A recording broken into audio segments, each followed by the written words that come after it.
What's going on, guys? My name is Christopher and welcome to It's Complicated. It is a show where I talk about and showcase mostly mechanical wristwatches. Today, I'm going to discuss a term that I hear thrown out there all over YouTube, all over the internet, and the term watch snob. Here we go.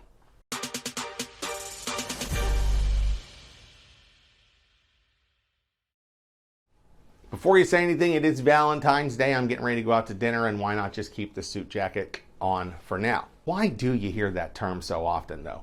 Watch snob. I've been called a watch snob. I got colleagues, you could call them, on YouTube that have been called a watch snob just because we have certain watches and the person firing that term doesn't have that watch. Well, I bet anybody firing that term at me probably doesn't know that I have a $20 Casio sitting in my watch box right next to the Rolexes. And I have a Vostok in my watch box right next to the Rolexes. I think most people that use that term, watch snob, they use it as a self-defense term. What ends up happening is somebody like me says something about a watch that they have and I don't like it. It's just not within my tastes. Maybe it's an homage to something that I own. I don't know, but I don't like it. I think it's crappy, and I say, I don't know, I don't like that brand, I don't like that watch. And then they go, oh, he's a watch snob. No, I'm not a watch snob. I have what's called taste. Any of my viewers know there is a certain brand of watch which I don't tolerate. It just has ridiculously high MSRP on the watches that are decent, and the ones that I don't like are just too big for my taste. I don't like that they're housing quartz movements inside a 70mm watch.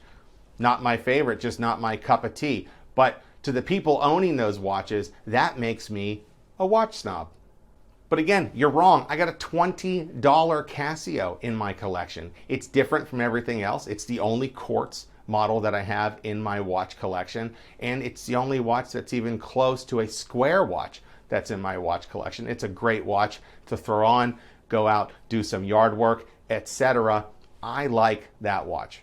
So I'm a watch snob just because I don't like the watch you're wearing? No, that's not snobbery. Again, that's called taste. I prefer Seiko watches if you're going to spend $100 and something on a watch with a mechanical movement. Seiko has been a trusted brand for many years, and they don't have MSRPs that are $1,000 or $2,000 to get your hands on a watch that costs $200. I think the whole watch snob comment is just very, very silly. When it comes to watches in my collection, I'm very much into finding watches that I find are great looking pieces, or maybe watches that I've always wanted, and finding like the right one that I think is going to go up in value. That's a lot of the fun for me. You know, anybody really into watch collecting, you guys know that part of the fun of collecting watches is the hunt. Part of the fun is finding which one that you want to buy.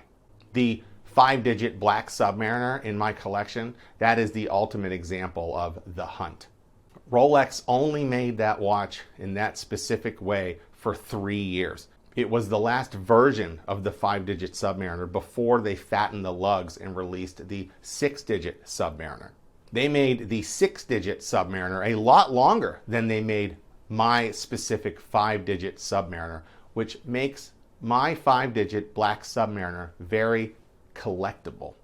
Again, that goes to the watch collection. That's part of the fun of collecting watches, is finding something that is collectible. That 5-digit black sub that I have, that's worth almost twice what I paid for that watch, because I picked a watch that's great for collecting. This watch, the two-tone bluesy sub, the new 2020 bluesy sub, it's worth more than I paid for it as I walked out the door. It was already worth more than I paid for it because it's a great watch to add to a collection. There's more examples too, just in my specific watch collection, like that Captain Willard, like the Japanese Seiko XKX 007. Some of those watches are way cheaper than others, but they're still collectible. They go great in a watch collection. And just because I don't think a specific model belongs in my watch collection, it doesn't make me a watch snob. It gives me taste. I have taste for my specific watch collection. But at the end of the day, I really do think that the term watch snob is just used as a self-defense word. Maybe somebody sees one of my videos and I say the word Rolex and then I say I don't like a certain brand. Well, that makes me a watch snob. No, but I'm certainly allowed to not like a certain brand of wristwatch. I'm not quite sure who it is, but one of the guys that has a really nice watch collection, he was saying a couple years ago that he didn't think Rolex was going down the right path right now. Does that make him a watch snob? No, it just gives him an opinion. It gives him taste. Maybe he didn't like the fatter lugs. Maybe he didn't like that they didn't update the movement. Maybe he still doesn't like what Rolex is doing. But you know what? He's not a watch snob.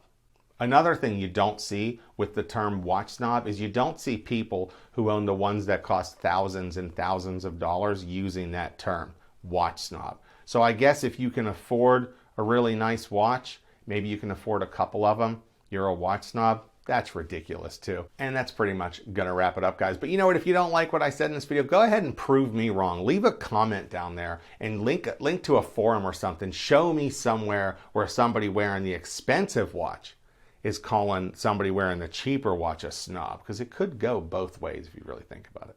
And that's going to wrap it up for this episode of It's Complicated. Don't forget to subscribe to the show, leave a like on this video, give me a comment, and I'll see you next time on another episode of It's Complicated.